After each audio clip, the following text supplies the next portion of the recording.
एक चूहा एक कसाई के घर में बिल बनाकर रहता था। थोड़ी देर बाद चूहे ने देखा कि कसाई और उसकी पत्नी बाजार से थैले में कुछ लाए हैं। चूहे ने सोचा कि शायद कुछ खाने का सामान होगा, लेकिन उस थैले में चूहेदानी थी। चूहा ये देखकर डर गया। उस कसाई के घर में एक कबूतर, एक मुर्गा और एक बकरा भी रहते थे। तो चूहा सबसे पहले कबूतर के पास गया और बोला, तुम्हें पता है आज तुम्हारा मालिक चूहेदानी लेकर आया है। कबूतर ने कहा, मुझे क्या, वो तो तेरे लिए है। निराश चूहा अब मुर्गे के पास गया और उससे भी वही बात दोहराई।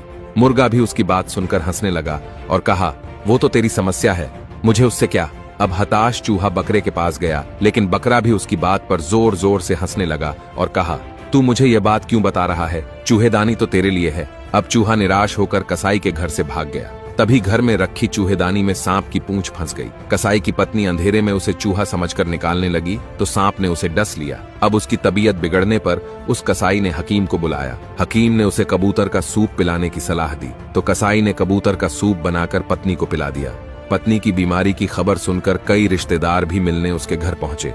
अब उस वक्त घर में खाने के लिए कुछ था नहीं तो कसाई ने उस मुर्गे को भी काट डाला और मेहमानों को परोस दिया। फिर कुछ दिनों बाद जब कसाई की पत्नी ठीक हो गई तो इस खुशी में कसाई ने कुछ खास मेहमानों के लिए बकरे की दावत रख दी और अब बकरा भी खत्म। निष्कर्ष, हमें कभी भी दूसरों की समस्या सुनकर उसका मजाक नहीं उड़ाना चाहिए, बल्कि उसे समझना और सुलझाना चाहिए, क्योंकि वो समस्या हम पर भी आ सकती है।